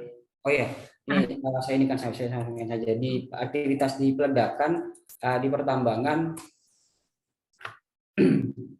itu mengikuti dengan terkait dengan peraturan pertambangan yang berlaku ya, tentu dengan gedung dan fasilitas yang ada terdiri dari misalnya terkait dengan gudang handak yang memang harus mendapatkan izin, kemudian pengangkutan material, pengangkutan bahan peledak juga harus dilakukan, dan proses peledakan juga secara konsep K3 implementasinya di lapangan juga diatur bahwa aktivitas peledakan harus ada radius amannya seperti itu ya. Kemudian ada banyak resiko sih di aktivitas peledakan ya. Contohnya saya pernah di sekitar 2013 atau 2014 ada kecelakaan pada saat persiapan aktivitas peledakan. Kecelakaan pada aktivitas peledakan, pada persiapan aktivitas peledakan itu disebabkan karena kondisi tidak aman dan tindakan tidak aman pada saat aktivitas pengeboran. Secara konsep, secara garis besar ya terkait dengan aktivitas peledakan memang diatur secara rigid ya, karena berkaitan dengan pihak-pihak terkait ya di kepolisian maupun dari dinas yang lain. Secara garis besar seperti itu sih mungkin Bu Jihan dan Pak siapa tadi ya? Pak Ahmad Fauzan ya. Pak Ahmad Fauzan ya. Oke, pertanyaan selanjutnya itu dari Pak Adi Ferdiansah. Izin bertanya, untuk safety patrol apakah diharuskan setiap hari atau berapa minggu sekali? Baik, untuk Pak Adi ya, Pak Adi Ferdiansah, kegiatan safety patrol itu dilakukan sehari, kalau jam kerjanya 11 jam setidaknya harus dilakukan di awal, di tengah, dan di akhir shift ya. Itu paling tidak dilakukan di awal, di tengah, dan di akhir. Kenapa safety patrol harus dilakukan minimal 3 di awal dan di tengah dan di akhir? Karena seperti yang saya sampaikan tadi, kegiatan patroli safety itu harus memastikan aktivitas yang dilakukan itu, aktivitas operasional pertambangan itu dilakukan, dijalankan sesuai dengan prosedur, tidak ada kondisi tidak aman dan tindakan tidak aman yang dapat mengakibatkan kecelakaan. Akan jadi masalah gitu, kegiatan safety patrol itu tidak berjalan dengan baik. Walaupun memang secara konsep aktivitas pertambangan ada pengawas yang mengawasi aktivitas langsung ya, karena di beberapa aktivitas bahkan di beberapa perusahaan mengatur secara rigid ya, bahwa setiap aktivitas harus ada pengawas ya, setiap aktivitas harus ada pengawas. Tapi terlepas dari setiap aktivitas ada pengawas, tapi tim safety, tim K3 harus tetap melakukan safety patrol, karena untuk memastikan apa yang dilakukan oleh pekerja, apa yang diawasi oleh pengawas itu dijalankan dengan baik sesuai dengan prosedur. Karena gini sih, secara garis besar itu apa ya, gini apa, kecelakaan yang ada seperti saya sampaikan tadi, bahkan atas dalam tanda kutip atas izin dari si pengawasnya untuk melakukan shortcut. Misalnya diatur di salah satu prosedur, misalnya untuk traffic ya di aktivitas pengangkutan material penutup maupun batu bara diatur rambu kecepatannya maksimal 40 km per jam. Ya, itu rambu maksimal. Di setiap persimpangan diturunkan menjadi 20 km per jam. Ada rambu stop, ada rambu give way. Tapi terkadang karena tadi saya sampaikan ada aktivitas untuk shortcut gitu ya. Shortcut akhirnya udah agak cepat aja gitu, nggak apa-apa. Nanti saya yang tanggung jawab. Nah, tugasnya safety itu yang di situ untuk memastikan prosedur itu dijalankan dengan baik atau tidak. Seperti itu sih kurang lebih gitu. Bahkan di beberapa perusahaan selain safety patrol juga ada aktivitas lainnya juga dari tim K3 gitu, di tim safety-nya seperti itu. Itu sih mungkin Bu Jihan dan Pak Ahmad Fauzan dan Pak Adi. Pak Adi ya, Pak Adi. Ya. Bagaimana Pak Ahmad Fauzan sama Pak Adi? Sudah clear ya jawabannya ya? Oke, kita lanjut ke pertanyaan selanjutnya dari Pak Narendra. Assalamualaikum Pak, saya Narendra. Saya izin bertanya untuk mekanisme kerja di batubara, apakah semua full alat beratnya dikendalikan oleh manusia? Dan apakah ada pengendalian alat berat atau alat kerja melalui komputer atau HP? Terima kasih. Oke, baik. Terima kasih Bu Jihan, Pak Narendra ya, Pak Narendra. Sepengetahuan saya sejauh ini yang menggunakan teknologi 5G ya, menggunakan teknologi di control room maupun remote ya, itu baru di PT Freeport Indonesia kalau di Indonesia. Tapi di industri pertambangan batu bara sendiri sejauh ini memang masih dioperasikan oleh manusia, akan tetapi pendekatan teknologinya alat berat dioperasikan oleh manusia, akan tetapi dilakukan kontrol oleh pengawas lainnya melalui pendekatan teknologi gitu. Misalnya seperti teknik pengoperasiannya dicek, ada kamera in kabin gitu ya, kemudian kecepatannya dikontrol di control room seperti itu. Itu sejauh ini memang masih dilakukan, masih dioperasikan oleh manusia. Itu yang menjadi tantangan ya di industri batu bara. Karena kalau secara konsep ya, manusia itu kan punya perilaku antar satu dan lainnya itu berbeda. Itu yang menjadi unik dan kita harus mengelola behavior manusia yang ada di industri pertambangan batu bara untuk tetap patuh kepada prosedur itu. Untuk menggunakan seat belt saja masih jadi tantangan di industri pertambangan batu bara. Karena tidak semua menyadari bahwa seat belt itu digunakan untuk mengurangi severity-nya. Pemahamannya karyawan, pemahamannya mungkin masyarakat umum, seat belt itu dipakai agar tidak ditilang oleh polisi, agar tidak dicabut simpernya oleh safety, agar tidak mendapatkan sanksi gitu. Nah, mengelola perilaku tersebut menjadi tantangan yang masih cukup berat ya di industri pertambangan batu bara. Secara sederhana saja itulah gitu. Kalau untuk bicara mematuhi prosedur mungkin agak berat ya, tapi untuk menggunakan seat belt saja di industri pertambangan masih menjadi tantangan. Bahkan di beberapa perusahaan ada yang menggunakan pendekatan teknologi, kalau tidak menggunakan seat belt akan terdeteksi di in-cabin kamera, kemudian akan terdeteksi di lampu rotarinya, kemudian akan terdeteksi akan menghasilkan bunyi gitu ya. Padahal seat belt itu sebenarnya bukan untuk perusahaan, tapi sebenarnya untuk mengamankan si pengendara itu dalam operasian unit ketika ada kecelakaan, mengurangi severity gitu. Itu sih kurang lebihnya gitu. Oke, ada pertanyaan lagi nih Pak dari CV Sumbar Safety. Izin bertanya Pak, untuk macam-macam alat keselamatan atau APD di tambang biasanya apa aja? Oke, baik. Ini ya, fresh graduate yang Pak Fatur ya, betul ya? CV Sumbar Safety Pak.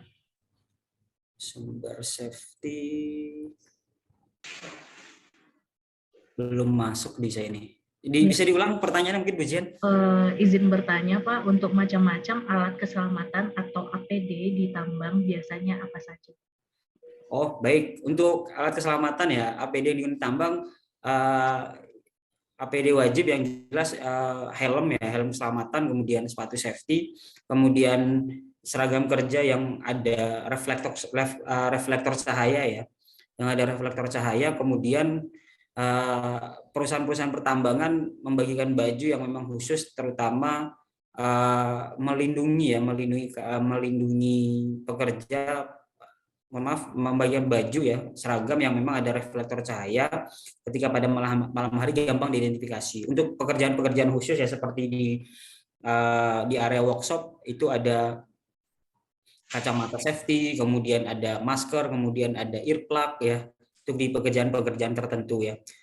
Kemudian contohnya di area plan ya, di area maintenance gitu harus menggunakan earplug, harus menggunakan kacamata safety, untuk masker aktivitas refueling gitu ya, seperti itu. Oke, baik. Selanjutnya ini dari Fatur dari Banjarmasin, mohon izin bertanya. Yang pertama, untuk fresh graduate maupun yang telah memiliki pengalaman kerja 1 ataupun 2 tahun di bidang pertambangan, kompetensi minimal apa sajakah yang harus dimiliki untuk terjun di dunia pertambangan batubara ini? Terus yang kedua, apakah SMKP itu apakah sertifikasi implementasi maupun auditor SMKP menjadi syarat yang akan dilirik oleh HR perusahaan dalam rekrutmen safety officer? Terima kasih. Baik, terima kasih pertanyaannya dari Pak Fatur ya. Untuk fresh graduate ya, karena saya juga beberapa kesempatan juga menginterview kandidat-kandidat ya, terutama teman-teman fresh graduate ya, dan maupun teman-teman experience, memang di beberapa perusahaan mempunyai standar yang berbeda-beda, tetapi akan menjadi nilai plus ya ketika calon HSE di dunia pertambangan itu paling tidak memang mempunyai sertifikat ahli K3 umum atau calon ahli K3 umum gitu ya. Itu akan menjadi nilai lebih gitu ya. Ono polisi lan. Nduk ngono lho. Kan nurut belas karo wong lanang. Nurut sapa meneh? Iya. Oke, izin lanjut Bapak Ibu sekalian. Sertifikat ahli K3 umum, kemudian training atau awareness training awareness lainnya seperti pemahaman terkait dengan investigasi, kemudian pemahaman terkait dengan ISO seri 9001, 14000 maupun 45000. Kalau training awareness itu kan untuk peningkatan pemahaman aja ya, bukan kompetensi ya. Tapi itu penting gitu. Jadi ketika pertanyaan-pertanyaan interview itu setidaknya rekan-rekan mengetahui secara konsep K3 maupun secara bisnis proses di pertambangan gitu. Kemudian untuk yang 1-2 tahun ya kalau disampaikan terkait dengan sertifikasi implementasi dan auditor ya, karena memang kan ada persyaratan khusus ya yang bisa ikut training implementasi, tentu yang pernah bekerja di tambang paling tidak setahun ya. Auditor pun sama seperti itu, dan bahkan kalau auditor harus punya sertifikat implementasi dulu gitu. Itu menjadi sesuatu yang sangat bagus gitu ya, sangat diminati, karena untuk saat ini, karena untuk auditor SMKP sendiri bisa dikatakan menjadi barang langka di industri pertambangan, karena yang menyelenggarakan hanya dari Kementerian SDM. Satu penyelenggaraan dibuka hanya untuk 30 orang dan tingkat kelulusannya maksimal 30%. Jadi banyak perusahaan itu yang memang mencari-cari itu auditor SMKP gitu, karena perusahaan itu diwajibkan untuk mempunyai auditor SMKP sendiri gitu. Itu kalau memang ada sertifikat itu tentu menjadi nilai plus gitu. Bahkan tidak hanya direkrut sebagai safety officer, bisa di level yang lebih dari itu gitu. Tapi memang rekan-rekan yang mungkin saya sampaikan di kuliah tamu di tempat sebelumnya, saya sampaikan bahwa salah satu kualifikasi yang dibutuhkan untuk HSE officer di akhir-akhir ini adalah kemampuan untuk komunikasi sangat diperlukan, kemudian kemampuan mengidentifikasi masalah dan decision making yang dibutuhkan, dan kemampuan menganalisa serta mengevaluasi data.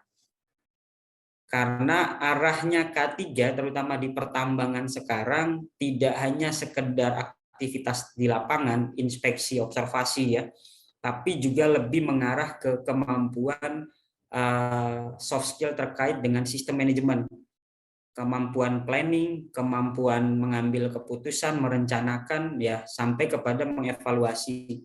Itu sih yang dibutuhkan, pesan saya sih kepada rekan. Tapi dengan forum-forum seperti ini saya rasa bisa meningkatkan aspek-aspek itu sih kepada teman-teman yang fresh graduate ya. Mungkin itu Bu Jihan.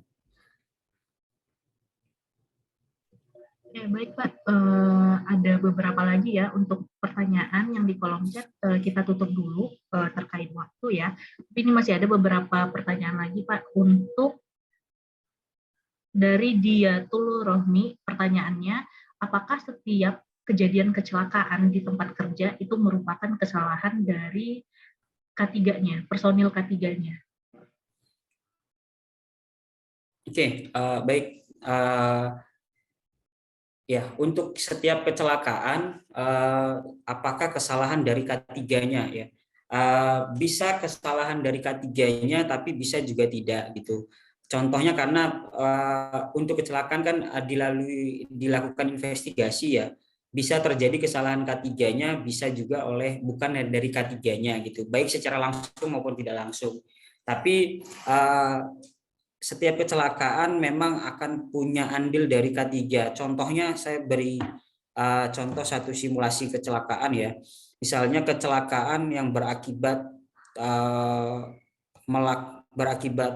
unit yang tabrak ini ya, saya sampaikan di slide yang tadi ya.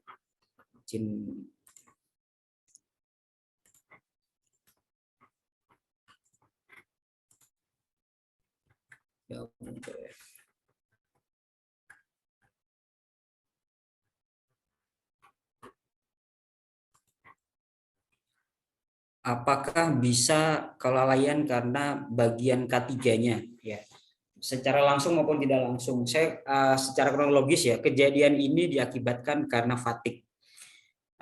Yang menjadi akar masalah adalah si driver atau operatornya ini tidak melakukan speak up fatigue ketika dia tidak fit untuk bekerja. Bisa ini terjadi karena kesalahan dari safety, ketika tim safety-nya tidak melakukan random check ya, atau identifikasi atau memverifikasi apa yang dilakukan oleh pengawas langsung ya. Karena secara prosedur misalnya ini diatur yang harus memastikan kondisi pekerja itu fit atau tidak, itu adalah pengawas langsung ya. Ternyata di hasil investigasi ini ditemukan bahwa yang bersangkutan ini sudah tidak fit untuk bekerja pada saat awal datang, tapi oleh pengawas dipaksakan untuk mengoperasikan unit. Gitu. Nah, ini bisa terjadi kesalahan safety secara tidak langsung gitu ya. Karena safety-nya tidak melakukan verifikasi, tidak melakukan pengecekan terkait dengan kelayakan si pengawas ya, si operator untuk kelayakan operator untuk mengoperasikan unit gitu. Itu sangat mungkin bisa terjadi ya kesalahan dari safety. Tapi memang karena di pertambangan ini tidak hanya di pertambangan adalah pekerjaan kolosal yang melibatkan banyak departemen, semua bisa terlibat gitu ya. Contohnya untuk operasional berjalan tentu harus didukung oleh alat, kesiapan alat harus didukung oleh departemen plan, aktivitas penambangan oleh tim produksi dan engineering, dan safety mungkin memastikan operasional itu berjalan dengan baik gitu. Itu sih seperti itu Bu Jihan.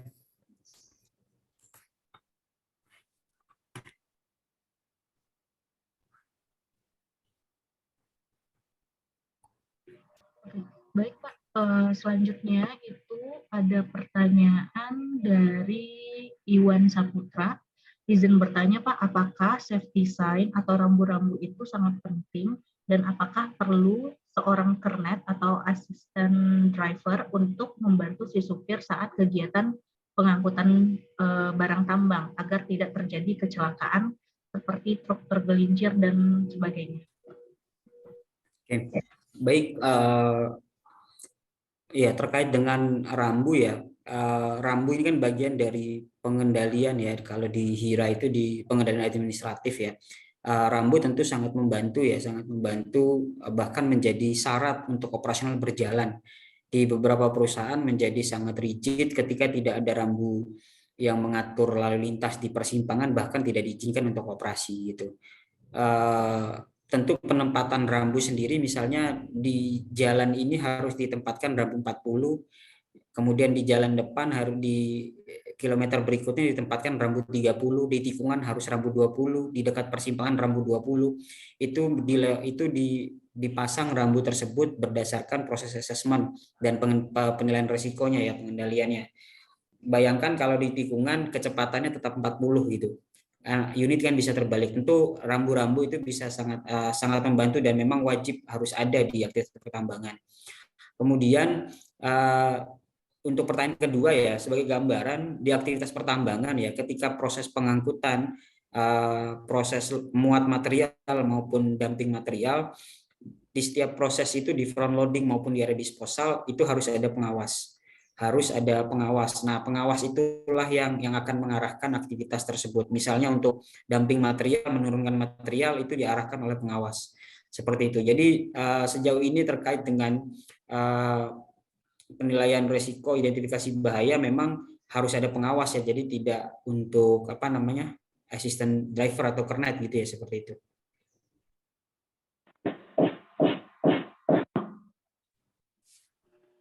Oke. Baik, selanjutnya itu pertanyaan dari Pak Reinhardt.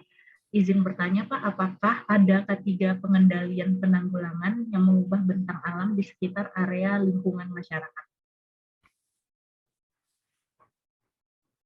Ini tadi saya belum tangkap ini apa ya? Pengendalian penanggulangan mengubah bentang alam di sekitar area lingkungan masyarakat. Oke, baik.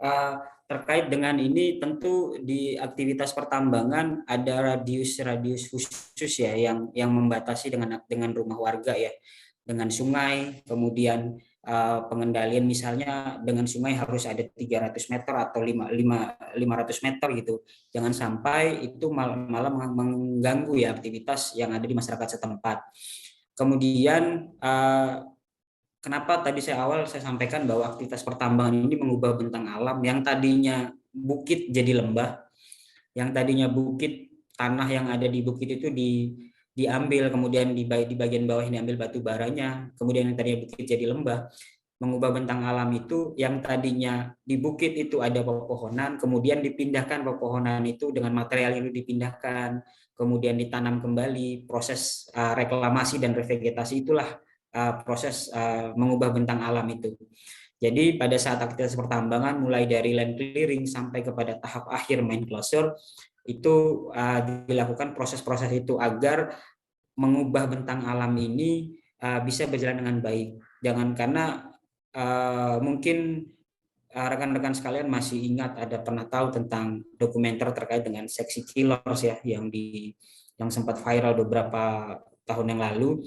Jadi proses-proses penambangan itulah yang sebenarnya bukan merubah bentang alam, ya, tapi tidak dijalankan dengan kaidah pertambangan yang baik sesuai dengan Permen SDM 1827 itu, gitu ya. Nah, seperti itu sih secara garis besar Bu Jihan. Ini terakhir ya Pak Fahri. Dari Pak Trio Handoko, pertanyaannya, apakah safety di pertambangan harus standby di area aktivitas kegiatan pekerja?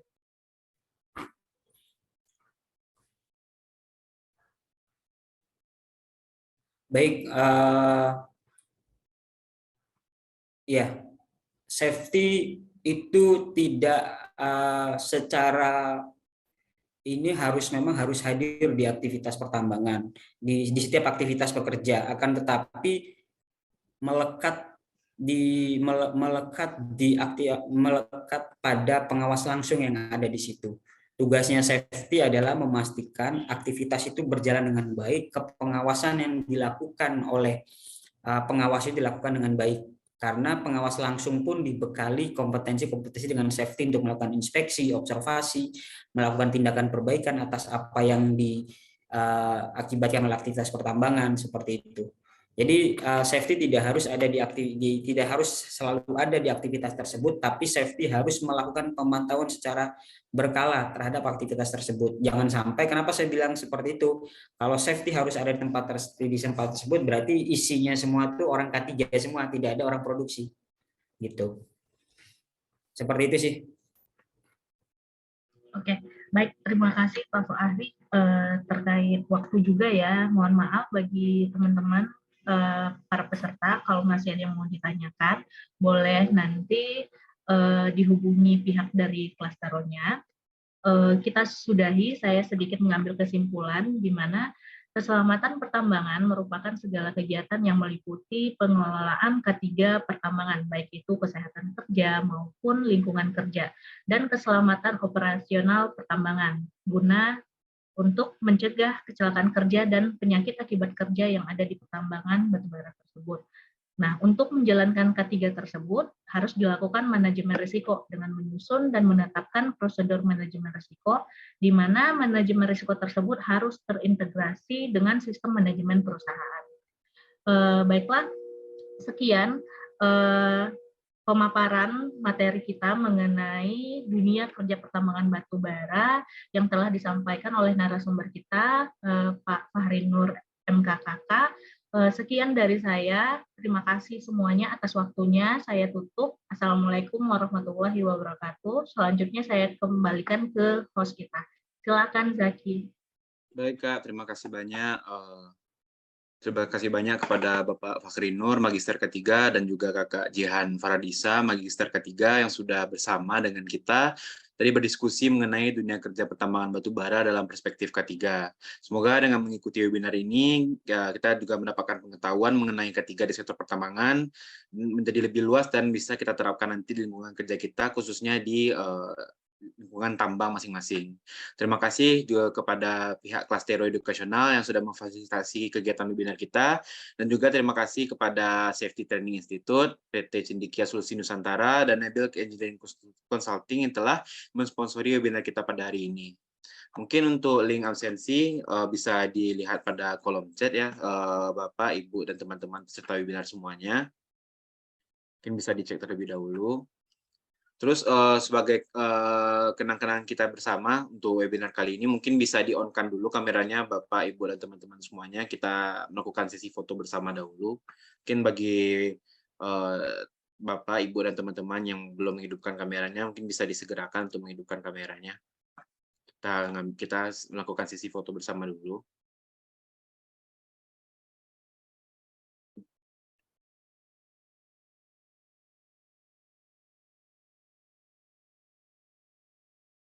Mungkin bagi yang belum dikasih waktu sekitar 1 menit ya, Bapak, Ibu, dan teman-teman untuk menghidupkan kameranya.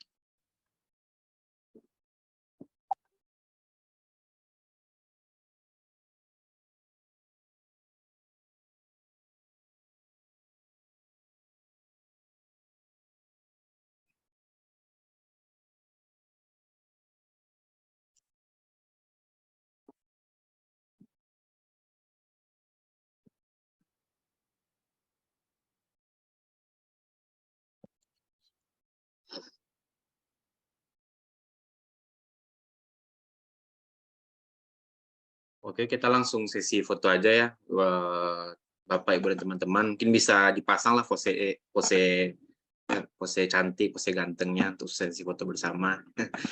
Ayo, langsung aba-aba ya, 1, 2, 3.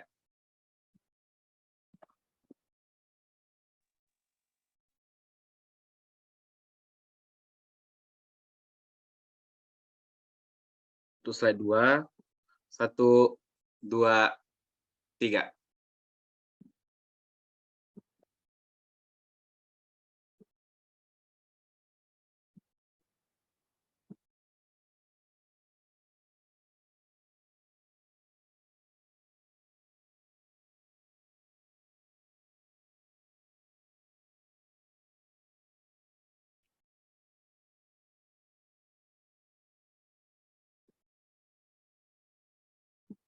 Baik, untuk sesi foto bersama selesai.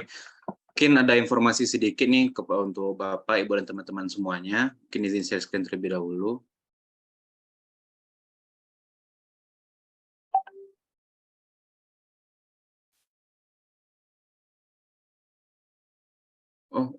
Maaf sebelumnya untuk absen yang nggak bisa mungkin dari teman-teman dari kelas Tero mungkin bisa dibantu sedikit untuk link absennya teman-teman.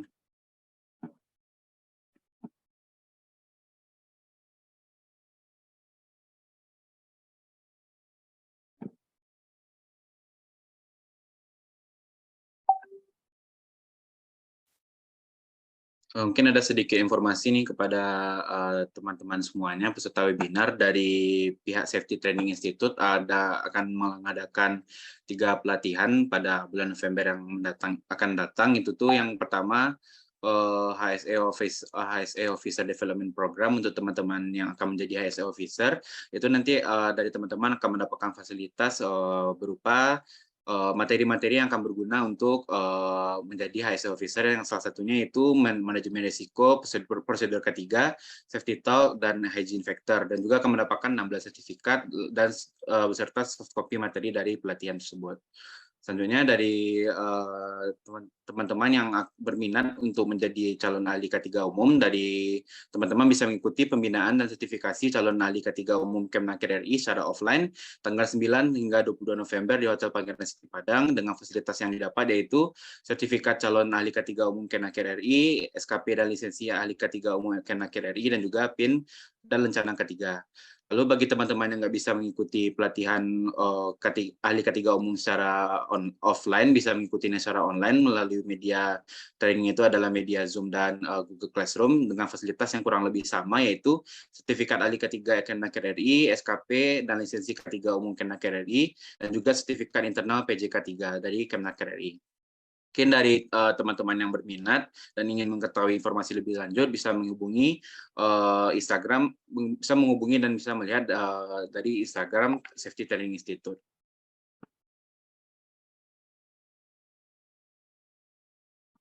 Mungkin untuk informasinya cukup sekian saja. Dengan berakhirnya sesi foto bersama tadi dan juga penyampaian informasi sedikit mengenai pelatihan dari Safety Training Institute, maka berakhir pula lah acara kita pada hari ini. Terima kasih kepada Bapak, Ibu, dan teman-teman peserta webinar yang telah hadir pada hari ini.